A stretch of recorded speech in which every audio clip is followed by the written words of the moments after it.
pala guys. Yung pauwi ka na sana, pero gutom ka na talaga, sa isang oras pa yung biyahe mo. Dumaan muna ako sa McDonald's guys. Bumili na lang ako ng, tinake out ko na lang siya guys. Ayan, chicken.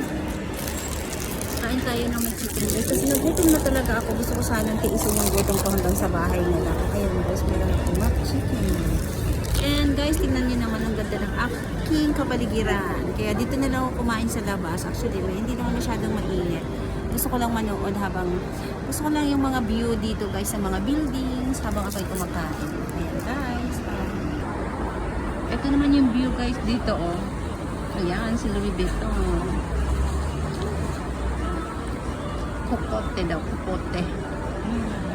Ayan guys, taas sa mga building. Nandito ako ngayon guys sa Shibuya. Meron na akong kinuhan guys. So, sobrang gutom na ako kaya dumaan muna ako dito sa McDo. At actually, hindi ko na matiis nag-toilet ako.